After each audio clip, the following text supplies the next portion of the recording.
улам эле отложка эмне болду десе, менин такыр ишиме тиешеси жок кишилерди алып келип, бул ишти тергөө убагында эле бир нече жолу кыскартышкан. Кылмыштын курамы жок депчи.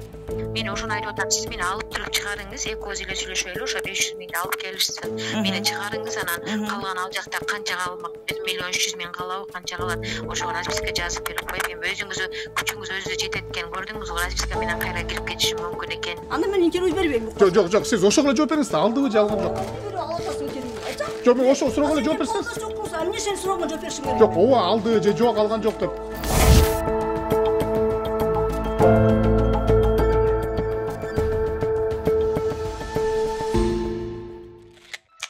Редакциябызга Бишкек шаарынын Фарида аттуу тургуну кайрылган. Ал алдамчылык иши боюнча жардам сурап келген. Бир нече жыл мурун Фируза Акбарова аттуу шаардын тургуну андан бизнесин өнүктүрүү үчүн делген 3 миллион сомго жакын акчаны алып, белгилүү бир убакыт аралыгында үстөк пайызы менен кайтарып берүүнү убада кылган. Бирок ал аларды кайтарган эмес. Жөн гана куру убадаларды айтып келген. Акча кайтарылбай турганын түшүнгөн Фарида милицияга арыз жазган. Алган күнөөсүн мойнуна алып, 1 миллионумду кайтарып берди. Менин ошо адвокат тоскоолдук кылып бердирбей, ошо сотто улам жылдырып, ошо Будайбекова Венера деген ошонун эмесине мен 9 айдан бери Аламидин сотунда сүйрөлүп жүрөбүз. Улам эле отложка, эмне болду десе, менин такыр ишиме тиешеси жок кишилерди алып келем деп, анан сожительдин показаниясын азыр сиз журналист Эрмек байке уктуңуз. Эмне деп берген, бүт баарын товарга барбаган, товарга барам, анан пайдасын бөлүшөбүз деп акчаларды алган. Анан ал айткан кишилер, товарды алып келген кишилердин баары, анын баары доказательство, следствиянын учурунда баары далилденди, что товарга барбаган, телефондарында текшерди, товарга кеттим деп кеткен күндөрү. Бул деген болса, эмеде башка тиги Гатчинскийдеги 1-жашаган квартирасына бар, ошол жакка барып 3-4 күн конуп келчү экен да. Анан кийин барып менин үйүмө келчү. Эң таң калыштуусу, Ысык Ата райондук ички иштер бөлүмүнүн тергөөчүлөрү ишти тыкыр иликтенгендин ордуна белгисиз себептерден чоюп келишкен. Айласы кеткен Фарида прокуратурага кайрылууга аргасыз болду. Көзөмөлдөөчү органдын кийлигишүүсүнөн кийин укук коргоо органдары иштей башташты. Натыйжада өткөн жылдын декабрь айында Ысык Ата райондук соту Фируза Акбарованы СИЗОго камады. Андан бери ар кайсы аймактарда дээрлик ондогон соттук отурумдар өтүп, бирок жыйынтыгы болгон жок. Фариданын айтымында Фируза тарап ар кандай шылтоолор менен тергөө жана сот процессине дайыма кийлигишип жана чоюп келген. Бул ишти тергөө убагында эле бир нече жолу кыскартышкан. Кылмыштын курамы жок депчи. Ага эми биз баягы өзүбүз күбө болбогондон кийин айта албайбыз, бирок ал жөн эле кыскарган жок да. Анын Аламидин райондук сотун, райондук ички иштер бөлүмүндө бир нече жолу тергөө жүрүп, улам кыскарып, анан кийин жабырлануучу айласы жок, биз тиги Чүй областтык прокуратурасына жалоба жазып отуруп, анан кийин ишти Ысык Ата районуна берген ички иштер бөлүмүнө. Аяктан дагы бир жолу кыскарып, анан дагы баягы ошол убакта мен как раз ошол ишке катышып баштадым. Анан кийин ошондон баштап экинчи тергөөчү немесин тергөөсүн аягына чыгарып, мына сотко берди. Мына сот уже 9 ай болуп калды сот болуп аткандачы. Улам ар кайсы шылтоолор менен башка күнгө жылаат, ар кайсы шылтоолор жанагы. Бул деген биринчи деген бул 1 жыл следствие Ленинский районунан следователь акча алып, Эрмек деген следователь ал кыскартып салды. Адан кийин Аламидин эмесине ровдысына кайрылдык. Аламидин ровдысында Туганбаев Сапар деген следователь акча алып, ал менин ишимди улам 2 жолу кыскартты. Анан кийин Чүй облусунун прокуроруна кайрылганда, ошо Каримов прокурор өзү көзөмөлгө алып, ошол ишти жылышына жардам берди маган. Анан Ысык Ата районуна ишти өткөрдүм. Ишти ошол жактан каралды. Ал жерден Айдарханов Азат деген следователь ал да ишти состав преступления жок деп ишти улам кыскартып отурду. Акырында бир Бекматов деген Нурлан деген балага түштү. Как раз мошенничеством иштеген бала экен, опыты жакшы. Ошол бала тергеп.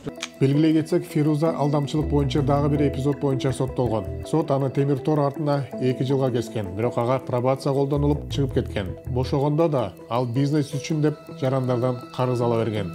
Мындан тышкары Фируза дагы башка аялдан 200 миң сомдон ашык акча алып кеткени белгилүү болду. Ал арыз да жазган, бирок кийинчерээк анын чыгымы толугу менен кайтарылганы белгилүү болду. Фарида болсо эмнеге калган акчаны ага бере албай жатат деген суроо менен түшүнүксүз кала берди.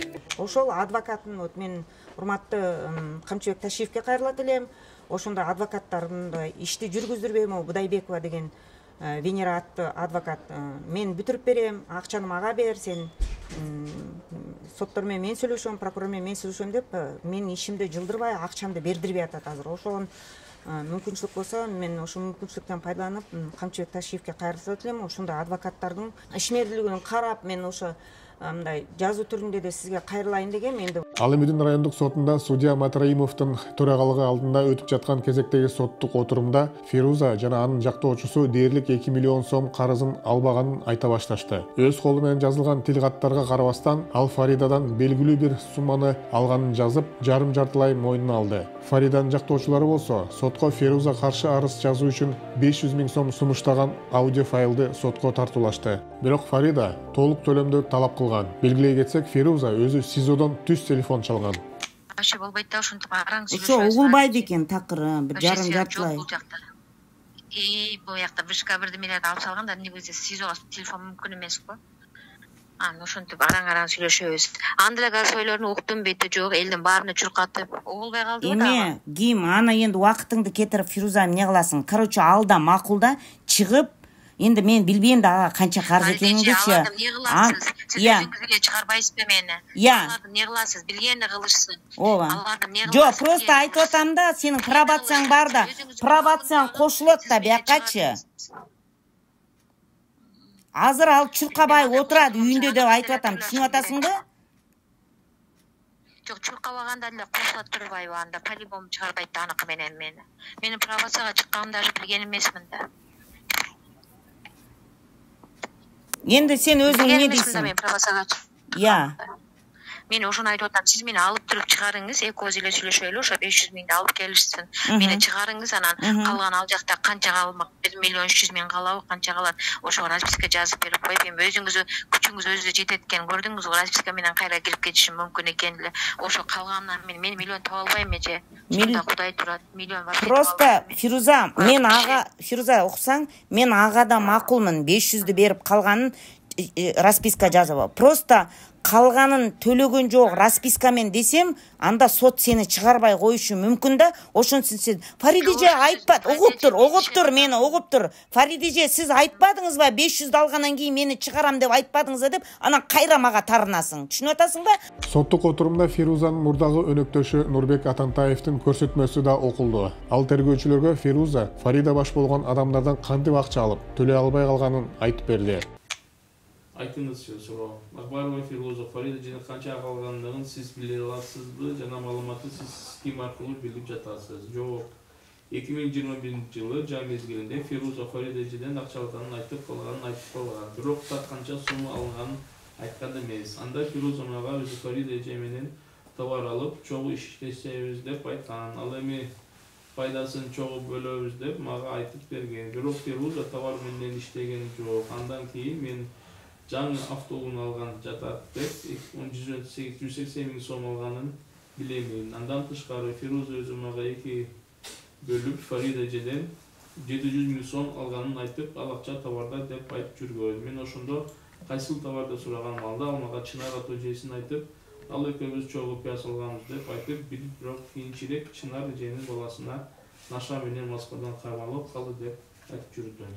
Соттук отурумда Фирузанын жактоочусу Фирузага судьянын же прокурордун тике суроолоруна жооп бербестен кантип сүйлөп же унчукпоо керектигин такай көрсөтүп, көрсөтмө берип турган.